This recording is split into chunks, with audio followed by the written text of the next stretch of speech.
A palavra Decápolis significa 10 cidades. Deca, 10, polis em grego é cidade. Então era uma região de 10 cidades que eram consideradas pagãs. Então quando Jesus, isso tem uma intenção catequética no Evangelho de Marcos, porque nós vimos nos capítulos anteriores que Jesus fazia um sinal, os fariseus questionavam Jesus. Jesus realizava um milagre, era confrontado com os fariseus. Então Jesus começa a deixar aquela região e vai para a região da Decápole, que era uma religião para os judeus considerada uma região pagã. Então Jesus vai estender a sua missão. Ele chega até a Decápole, a esse território pagão, e ele se encontra com um homem que era surdo e que tinha muita dificuldade em falar. Jesus permite que esse homem se aproxime. Na teologia judaica, uma pessoa que tinha uma limitação física, que tinha uma doença, ela era considerada impura. Era uma pessoa que era isolada socialmente e religiosamente. Então esse homem tinha uma limitação física, era considerado impuro por muitas pessoas, estava num território pagão, pior ainda.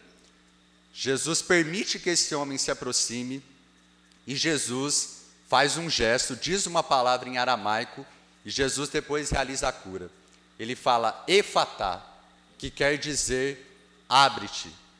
Jesus cura a surdez desse homem e Jesus também permite que aquele homem comece a falar.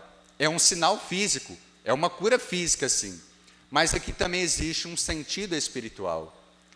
Muitas vezes, ou para a maioria de nós, a nossa limitação é mais espiritual do que física. É interessante que quando eu olhava esse evangelho, eu lembrava do rito do batismo. Olha como que a igreja tem uma sabedoria enorme. No rito do batismo, no rito reformado, não é um rito obrigatório, não é um momento obrigatório. Eu, para falar a verdade, não faço.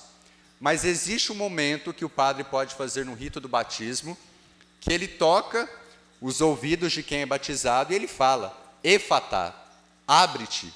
Por quê? Porque aquele que está sendo batizado é convidado a primeiro abrir os seus ouvidos para ouvir a palavra, ouvir aquilo que Deus diz, para que depois com a sua língua, com a sua boca e com a sua vida, ele proclame o Cristo ressuscitado.